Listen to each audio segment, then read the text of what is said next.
ಎಲ್ರಿಗೂ ನಮಸ್ಕಾರ. ಇವತ್ತಿನ ವಿಡಿಯೋದಲ್ಲಿ ನಿಮಗೆ ನಾನು ದೊಡ್ಡ ಆಂಜನೇಯ ಭಕ್ತ ಆಗಿರೋದ್ರಿಂದ ಆಂಜನೇಯ ಸ್ವಾಮಿ, ಹನುಮ ಸ್ವಾಮಿ ಇವತ್ತಿನ ವಿಡಿಯೋದಲ್ಲಿ ಎಲ್ಲಿ ಈ ನಾನು ಸಂಚಾರ ಮಾಡುವಾಗ ನನ್ನ ಅನುಭವಕ್ಕೆ ಬಂದಿದ್ದು, ನನಗೆ ಗೋಚರವಾಗಿದ್ದು ನಾನು ನಿಮಗೆ ತಿಳಿಸ್ತೀನಿ. ಅದು ಯಾವುದು, ಯಾವ ಊರಿನಲ್ಲಿದೆ, ಎಲ್ಲಿದ್ದಾರೆ ಸ್ವಾಮಿ, ಎಲ್ಲಿ ಯಾವ ಜಾಗದಲ್ಲಿ ಕುಳಿತು ತಪಸ್ ಮಾಡ್ತಾ ಇದ್ದಾರೆ ಅನ್ನೋದು ನಾನು ನಿಮಗೆ ಇವತ್ತು ತಿಳಿಸ್ಕೊಡ್ತೀನಿ. ನಾನು ಸಾಕಷ್ಟು ದೇವಾಲಯಗಳಿಗೆ ಭೇಟಿ ಕೊಡೋದ್ರಿಂದ ಕೆಲವು ಬಾರಿ ಅನೇಕ ಸ್ಥಳಗಳಿಗೆ ಬಸ್ನಲ್ಲಿ, ಬೈಕ್ನಲ್ಲಿ, ಕಾರ್ನಲ್ಲಿ ಸಂಚರಿಸಬೇಕಾಗುತ್ತೆ. ಹಾಗಾಗಿ ನಾನು ಹಲವು ಬಾರಿ ಮಹಾರಾಷ್ಟ್ರದಿಂದ ಗೋವಾ, ಶಿವಮೊಗ್ಗ, ಹಾಸನ, ತಿಪಟೂರು, ತುಮಕೂರು, ದಾಬಾಸ್ಪೇಟೆ ಹಾಗೂ ಚಿಕ್ಕಬಳ್ಳಾಪುರ ರೋಡ್, ದೊಡ್ಡಬಳ್ಳಾಪುರದಿಂದ ಹಾದು ಹೋಗುತ್ತೆ. ದೊಡ್ಡಬಳ್ಳಾಪುರ, ಆಮೇಲೆ ಚಿಕ್ಕಬಳ್ಳಾಪುರ, ಸಿದ್ದಲಘಟ್ಟ, ಆಮೇಲೆ ಆಂಧ್ರ ರೀಚ್ ಆಗುತ್ತೆ. ಆಂಧ್ರದಿಂದ ಮದ್ರಾಸ್ಗೆ ಹೋಗಬೇಕಾದ್ರೆ ಈ ರಸ್ತೆಯಲ್ಲಿ ನಾನು ಸಾಕಷ್ಟು ಸಲ ಸಂಚಾರ ಮಾಡಿದ್ದೀನಿ. ಹಾಗೆ ಸಂಚಾರ ಮಾಡಬೇಕಾದ್ರೆ ನಾನು ಸಾಕಷ್ಟು ಸಲ ಚಿಕ್ಕಬಳ್ಳಾಪುರ, ದೊಡ್ಡಬಳ್ಳಾಪುರ ಮಧ್ಯೆ ರಾಜಘಟ್ಟ ಅನ್ನೋ ಗ್ರಾಮ ಬರುತ್ತೆ. ಆ ರಾಜಘಟ್ಟ ಬರುತ್ತಿದ್ದಾಗೆಲ್ಲ ರಾಜಘಟ್ಟದ ವಿಶೇಷ ಶಕ್ತಿ ನನಗೆ ಗೋಚರವಾಗ್ತಾ ಇರುತ್ತೆ. ಅದೇನಪ್ಪ ಅಂದರೆ, ಅಲ್ಲಿ ಬಳಪಾಲನ ಆಂಜನೇಯ ಸ್ವಾಮಿ, ವಾನದೂತ, ರಾಮದೂತ ಆಂಜನೇಯ ಸ್ವಾಮಿ ನೆಲೆಯಾಗಿರೋದು ನನಗೆ ಸ್ವಲ್ಪ ಗೋಚರ ಆಯಿತು. ಅದನ್ನು ನನ್ನದೇ ಆದ ವಿಧಿಯಿಂದ ನೋಡಿದಾಗ ಅಲ್ಲಿ ಸಾಕ್ಷಾತ್ ಹನುಮದೇವರು, ಆಂಜನೇಯ ಸ್ವಾಮಿಗಳು ಇದ್ದಾರೆ, ಅಲ್ಲಿ ನೆಲೆಯಾಗಿದ್ದಾರೆ. ಅದು ಒಂದು ಖಾಸಗಿ ಸ್ವತ್ತು ಅಂತಲೇ ಹೇಳ್ಬೋದು, ಅಥವಾ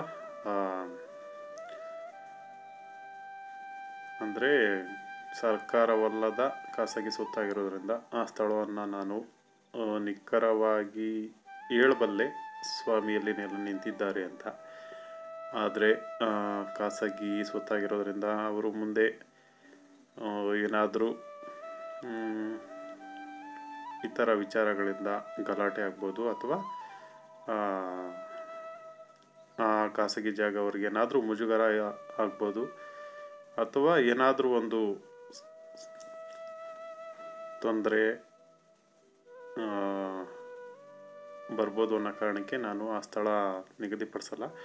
ಆದರೆ ಆ ಸ್ಥಳ ಎಲ್ಲಿ, ಹೇಗಿದ್ದಾರೆ ಅನ್ನೋದು ಕೂಡ ನಾನು ತಿಳಿಸಬಲ್ಲೆ. ಈ ವಿಡಿಯೋದಲ್ಲಿ ಯಾರಾದರೂ ಕಮೆಂಟ್ ಮಾಡಿ, ಆ ಸ್ಥಳದವರು, ಸಂಬಂಧಪಟ್ಟವರು ಯಾರಾದರೂ ಕಾಮೆಂಟ್ ಮಾಡಿ ತಿಳಿಸಿದ್ರೆ ನಾನು ಯಾವ ಸ್ಥಳ ಅಂತ ನಾನು ನಿಮಗೆ ತಿಳಿಸ್ತೀನಿ. ನಿಮಗೆಲ್ಲ ಈ ಗೂಗಲ್ನಲ್ಲಿ ತೋರಿಸ್ತಾ ಇದ್ದೀನಿ ಆಂಜನೇಯ ಸ್ವಾಮಿ ದೇವಸ್ಥಾನ ಅಂತ. ಆಂಜನೇಯ ಸ್ವಾಮಿ ನಿಮಗೆಲ್ಲ ಕಾಣಿಸ್ತಾ ಇದೆ ಈ ವಿಡಿಯೋದಲ್ಲಿ. ಆಂಜನೇಯ ಸ್ವಾಮಿ ದೇವಾಲಯ, ಇದು ರಸ್ತೆ, ಇದು ರಾಜಘಟ್ಟ ಗ್ರಾಮದ ಮೇಲೆ ಹಾದು ಹೋಗುತ್ತೆ, ಸೀದಾ ಸಿದ್ದಲಘಟ್ಟ, ಆಂಧ್ರ, ಹಾಗೆ ಮದ್ರಾಸ್ಗೆ ಹೋಗುತ್ತೆ. ಅದು ಸಾಕಷ್ಟು ಬಾರಿ ಸಂಚಾರ ಮಾಡಬೇಕಾದ್ರೆ ನನಗೆ ಗೋಚರವಾಗಿತ್ತು. ಒಮ್ಮೆ ಸಂಚಾರ ಮಾಡಬೇಕಾದ್ರೆ ನನಗೇನು ಗೋಚರ ಆಗುತ್ತೆ, ಏನು ತಿಳಿಯುತ್ತೆ, ಅದನ್ನು ಮಾತ್ರ ನಾನು ತಿಳಿಸಬಲ್ಲೆ.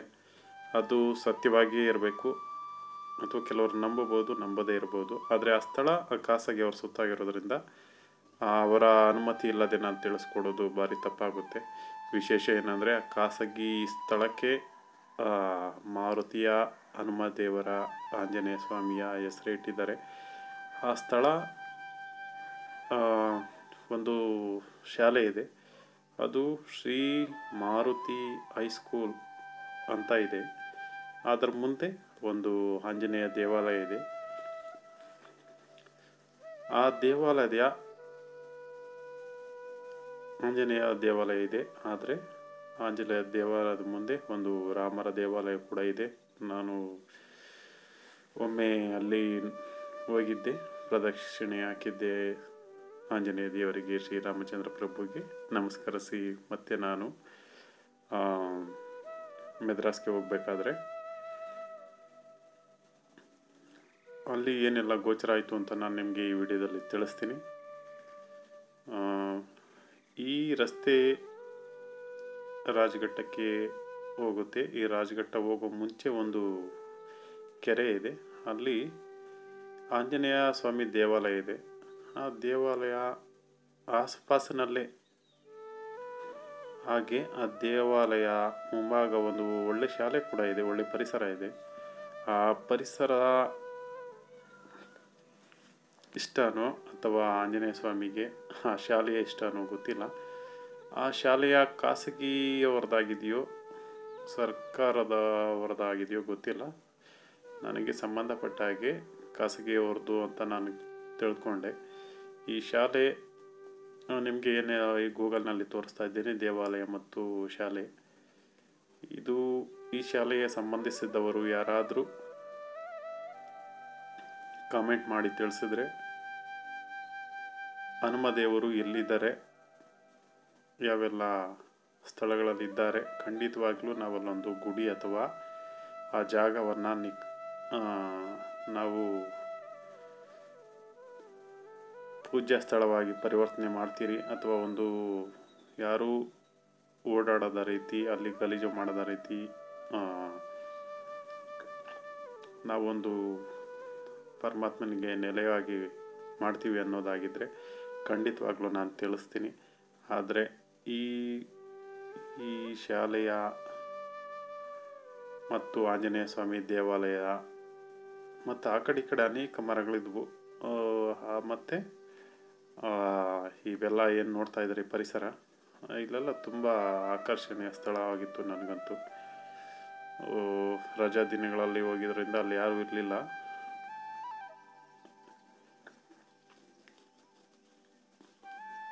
ನೀವೇನು ಈ ಸ್ಥಳ ನೋಡ್ತಾ ಇದ್ದೀರೋ ಇದು ಆ ಶಾಲೆಗೆ ಸಂಬಂಧಪಟ್ಟಿದ್ದೇ ಆಗಿರುತ್ತೆ.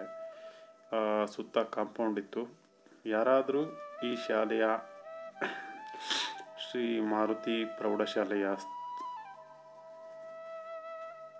ಸಂಬಂಧಪಟ್ಟವರು, ಆ ಜಮೀನಿಗೆ ಸಂಬಂಧಪಟ್ಟವರು ಯಾರಾದರೂ ಆಂಜನೇಯ ಸ್ವಾಮಿ ಮೇಲೆ ಗೌರವ, ಪ್ರೀತಿ, ಭಕ್ತಿ ಇದ್ದರೆ ಖಂಡಿತವಾಗಿ ಕಾಮೆಂಟ್ ಮಾಡಿ ತಿಳಿಸಿದ್ರೆ, ನಾನು ಈ ಶಾಲೆಯಲ್ಲಿ ಎಲ್ಲಿದ್ದಾರೆ, ಈ ಶಾಲೆಯ ಆವರಣ, ಫೀಲ್ಡು, ಮೈದಾನ, ಮರ ಎಲ್ಲ ಏನು ನೋಡ್ತಾ ಇದ್ದೀರ ನೀವು, ಆಂಜನೇಯ ಸ್ವಾಮಿ ದೇವಾಲಯ ಬಿಟ್ಟು ತಪಸ್ಸಿಗಾಗಿ ಎಲ್ಲಿ ಕುಳಿತುಕೊಳ್ತಾರೆ ಅನ್ನೋದು ನಾನು ತಿಳಿಸ್ಕೊಡ್ತೀನಿ. ನೀವೆಲ್ಲ ಇವಾಗ ಏನು ನೋಡ್ತಾ ಇದ್ದೀರಾ, ಆಂಜನೇಯ ಸ್ವಾಮಿ ದೇವಾಲಯ ಇದೆ, ಹಾಗೂ ಶ್ರೀ ಮಾರುತಿ ಹೈಸ್ಕೂಲ್ ಅಂತ ಇದೆ. ನೀವೆಲ್ಲ ಸ್ಕೂಲ್ನ ಮೈದಾನದಲ್ಲೆಲ್ಲ ನಾನು ಓಡಾಡಿದೆ. ನನಗೆಲ್ಲೂ ಗೋಚರವಾಯಿತು ಅದನ್ನು ನಾನು ನಿಮಗೆ ತಿಳಿಸ್ಕೊಡ್ತೀನಿ. ಆದರೆ ಈ ಶಾಲೆಯ ಆವರಣದಲ್ಲಿ, ಆ ಪರಿಸರದಲ್ಲಿ, ಆ ಮರಗಳ ಬಳಿ ಎಲ್ಲಿ ಆಂಜನೇಯ ಸ್ವಾಮಿ ನೆಲೆಯಾಗಿ ನಿಂತಿದ್ದಾರೆ, ತಪಸ್ಸನ್ನು ಮಾಡ್ತಾ ಇದ್ದಾರೆ, ಅದನ್ನು ನಾನು ಖಂಡಿತವಾಗ್ಲೂ ತಿಳಿಸ್ಕೊಡ್ತೀನಿ. ಹಾಗೆ ಯಾರಾದರೂ ಈ ಶಾಲೆಗೆ ಸಂಬಂಧಪಟ್ಟವರು ಕಮೆಂಟ್ ಮುಖಾಂತರ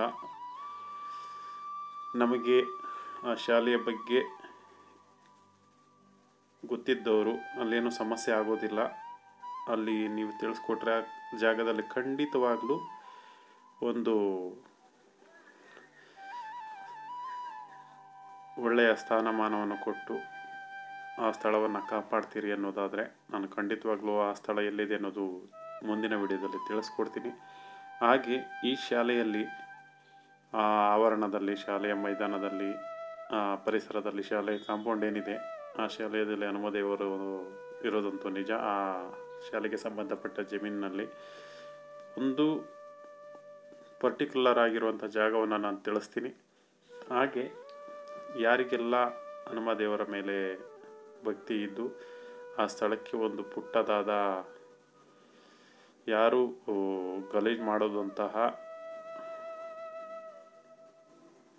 ಒಂದು ಗೋಡೆನೋ ಅಥವಾ ಒಂದು ಚಿಕ್ಕದಾದ ಮಂಟಪವನ್ನು ನಿರ್ಮಿಸೋದಾದರೆ ಶಾಲೆಗೆ ಆಗುವೆ ಈ ಶಾಲೆಯ ಸಂಬಂಧಪಟ್ಟವ್ರು ಯಾರಾದರೂ ಆಗಿದ್ದರೆ ಏನೂ ಆಗೋದಿಲ್ಲ, ಏನು ಸಮಸ್ಯೆ ಆಗೋದಿಲ್ಲ. ನೀವು ಹೇಳೋದ್ರಿಂದ ಎಲ್ಲಿದ್ದಾರೆ ಹನುಮದೇವರು ಅಂತ, ಆಂಜನೇಯ ಸ್ವಾಮಿ ಎಲ್ಲಿದ್ದಾರೆ ಅಂತ ನೀವು ಹೇಳೋದ್ರಿಂದ ನಮಗೆ ಏನೂ ಸಮಸ್ಯೆ ಆಗೋದಿಲ್ಲ, ತಿಳಿಸ್ಕೊಡಿ ಅಂತ ಯಾರಾದರೂ ಆ ಶಾಲೆಗೆ ಸಂಬಂಧಪಟ್ಟವರು ಕಮೆಂಟ್ ಮಾಡಿದ್ರೆ ಖಂಡಿತವಾಗ್ಲೂ ನಾನು ನೆಕ್ಸ್ಟ್ ವೀಡಿಯೋದಲ್ಲಿ ತಿಳಿಸ್ಕೊಡ್ತೀನಿ. ನಾನೇನೋ ಹೇಳಿದೆ ಈ ವಿಡಿಯೋದಲ್ಲಿ, ನೀವೇನೋ ಕೇಳಿದ್ರಿ, ಅಲ್ಲಿ ದೇವರು ಇದ್ದಾನೋ ಇಲ್ಲೋ ಅನ್ನೋದು ಮೂಢನಂಬಿಕೆ ಬೇಡ.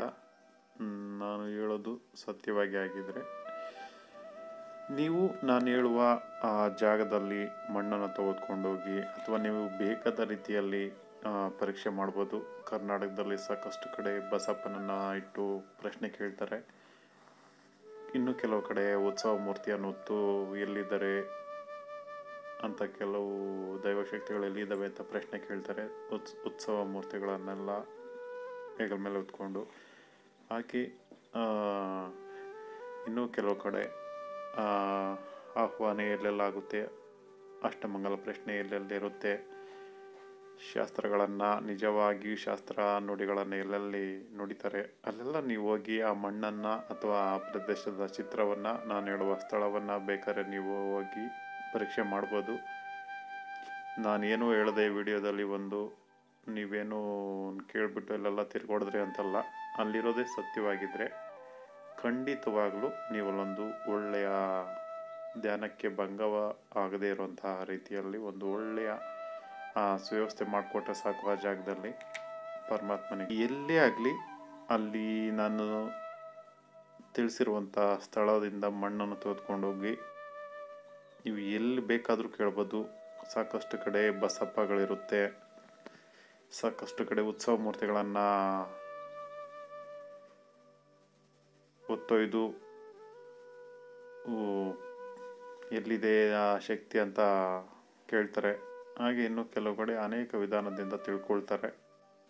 ಮತ್ತೊಂದು ವಿಶೇಷ ಏನಂದರೆ, ಸಾಕಷ್ಟು ಕಡೆ ನೀವೆಲ್ಲ ದೇವಾಲಯಗಳಲ್ಲಿ ವಿಗ್ರಹಗಳನ್ನಿಟ್ಟು ಪ್ರತಿಷ್ಠಾಪನೆ ಮಾಡ್ತೀವಿ, ದೇವರನ್ನು ಆಹ್ವಾನ ಮಾಡ್ತೀರಿ.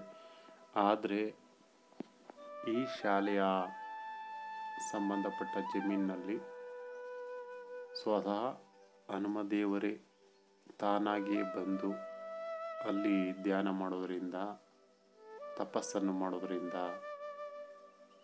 ಒಳ್ಳೆ ಲೋಕ ಕಲ್ಯಾಣನೇ ಆಗುತ್ತೆ ಅಂತಲೇ ಹೇಳ್ಬೋದು, ಅದೃಷ್ಟ ಅಂತಲೇ ಹೇಳ್ಬೋದು. ಆ ಸುತ್ತಮುತ್ತಲಿನ ಪರಿಸರ, ಜನಗಳಿಗೆ, ವಾತಾವರಣಕ್ಕೆ ಪರಮಾತ್ಮನೇ ಸ್ವತಃ ಬಂದು ಅಲ್ಲಿ ನೆಲೆಸಿರೋದ್ರಿಂದ ಒಂದು ಅದ್ಭುತ ವಿಸ್ಮಯ ಅಂತಲೇ ಹೇಳ್ಬೋದು. ಸಾಕಷ್ಟು ಕಡೆ ಎಲ್ಲ ಕಡೆ ದೇವರಿರಲು ಪರಮಾತ್ಮನಿರಲು ಸಾಧ್ಯ ಇಲ್ಲ. ಆದರೆ ಆ ಜಾಗದಲ್ಲಿ ಪರಮಾತ್ಮನೇ ಬಂದು ತಾನಾಗಿ ಬಂದು ನೆಲೆಸಿರೋದ್ರಿಂದ ಆ ಶಾಲೆಯ ಆವರಣದಲ್ಲಿ ಒಂದು ಅದೃಷ್ಟನೇ ಅಂತಲೇ ಹೇಳ್ಬೋದು. ನೀವು ಒಂದು ಕೆಲಸ ಬೇಕಾದ್ರೆ ಮಾಡಿ, ಆ ಜಾಗದಿಂದ ಮಣ್ಣನ್ನು ತಗೊಂಡ್ಕೊಂಡು ಹೋಗಿ ಮತ್ತೆ 5-6 ಕಡೆ ಜಾಗಗಳಿಂದ ಯಾವುದೋ ಕೆರೆ ಕುಂಟೆಗಳಲ್ಲೋ ಯಾವ ಹೊಲ ಗದ್ದೆಗಳಲ್ಲೋ ಮಣ್ಣನ್ನು ತೆಗೆದುಕೊಂಡು ಹೋಗಿ ಎಲ್ಲವನ್ನು ಸಪ್ರೇಟಾಗಿಟ್ಟು ಬೇರೆ ಬೇರೆಯಾಗಿಟ್ಟು ಎಲ್ಲಾದರೂ ಬಸಪ್ಪಗಳನ್ನು ಅಥವಾ ಉತ್ಸವ ಮೂರ್ತಿಗಳನ್ನು ಇಟ್ಟು ಪರೀಕ್ಷೆ ಮಾಡ್ತಾರಲ್ಲ, ಯಾವ ಮಣ್ಣಿನಲ್ಲಿ ಯಾವ ಮಣ್ಣಿರೋ ಜಾಗದಲ್ಲಿ ಆಂಜನೇಯ ಸ್ವಾಮಿ ಇದ್ದಾನೆ ಅಂತ, ಅಲ್ಲಿ ಹೋಗಿ ಈ 5-6 ಬೇರೆ ಬೇರೆ ಜಾಗಗಳನ್ನು ಮಣ್ಣನ್ನಿಟ್ಟು ಹಾಗೂ ನಾನು ತಿಳಿಸಿದಂತಹ ಜಾಗದಿಂದ ಮಣ್ಣನ್ನು ತೆಗೆದುಕೊಂಡೋಗಿಟ್ಟರೆ ಎಲ್ಲಿ ಬಸಪ್ಪ ಅಥವಾ ಉತ್ಸವ ಮೂರ್ತಿಗಳಲ್ಲಿ ಯಾವ ಮಣ್ಣನ್ನು ತೋರಿಸುತ್ತೋ ಆ ಮಣ್ಣಲ್ಲಿ ಖಂಡಿತ ಆಂಜನೇಯ ಇದ್ದಾನೆ ಅಂತ ಖಂಡಿತವಾಗ್ಲೂ ಆ ಮಣ್ಣನ್ನು ತೆಗೆದುಕೊಂಡು ಹೋಗಿ ನೀವು ಎಲ್ಲಾದರೂ ಪರೀಕ್ಷೆ ಮಾಡುವಂತಹ, ನಿಜವಾಗಿ ಒಳ್ಳೆಯ ಶಾಸ್ತ್ರಗಳನ್ನು ಹೇಳುವಂತಹ, ಅಷ್ಟಮಂಗಲ ಪ್ರಶ್ನೆ ಕೇಳುವಂತಹ, ನಿಖರವಾಗಿ ಸತ್ಯವಾಗಿ ಭಗವಂತನ ವಿಚಾರಗಳನ್ನು, ಇಂತಹ ಅಲೌಕಿಕ ವಿಚಾರಗಳನ್ನು ಎಲ್ಲಿ ಹೇಳ್ತಾರೋ ಅಲ್ಲಿ ಕೇಳಿದ್ರೆ ಖಂಡಿತವಾಗ್ಲೂ ಅವರು ಹೇಳ್ತಾರೆ ಅಲ್ಲಿರೋದು ಸತ್ಯ ಸತ್ಯ ಸತ್ಯ. ಅಲ್ಲಿ ಪರಮಾತ್ಮನೇ ಹನುಮದೇವರೇ ತಪಸ್ಸನ್ನು ಮಾಡ್ತಾ ಇರೋದು ಅಷ್ಟೇ ಸತ್ಯ. ಇದಂತೂ ಒಂದು ಅದ್ಭುತ ವಿಸ್ಮಯ ಅಂತಲೇ ಹೇಳ್ಬೋದು. ನೀವು ಅನೇಕ ರೀತಿಯಲ್ಲಿ ಕೂಡ ಅಲ್ಲಿರುವ ಮಣ್ಣನ್ನು ತೆಗೆದುಕೊಂಡೋಗಿ ಪರೀಕ್ಷೆಗಳನ್ನು ಮಾಡ್ಬೋದು. ನನಗೆ ತಿಳಿದ ಮಟ್ಟಿಗೆ ಆ ಜಾಗದಲ್ಲಿ, ಆ ಭೂಮಿಯ ಕೆಳಗಡೆ ಸಾಕಷ್ಟು ವಸ್ತುಗಳು ಇರೋದು ಸಹ ಸತ್ಯ ಅಂತ ಅನಿಸುತ್ತೆ. ಅಂದರೆ ಪೂಜಾ ಸಾಮಗ್ರಿಗಳು, ಮತ್ತು ಸಣ್ಣ ಪುಟ್ಟ ವಸ್ತುಗಳು, ಇತರೆ ಏನಾದರೂ ಹಿಂದಿನ ಕಾಲದಲ್ಲಿ ಆ ಜಾಗದಲ್ಲಿ ಅನೇಕ ರೀತಿಯ ಪೂಜಾ ಸಾಮಗ್ರಿಗಳನ್ನಿಟ್ಟು ಪೂಜೆ ಮಾಡ್ತಿದ್ರೇನೋ ಗೊತ್ತಿಲ್ಲ, ಹಿರಿಯರು ಪೂರ್ವಿಕರು. ಆದರೆ ಅಲ್ಲಿರೋದಂತೂ ಸತ್ಯ.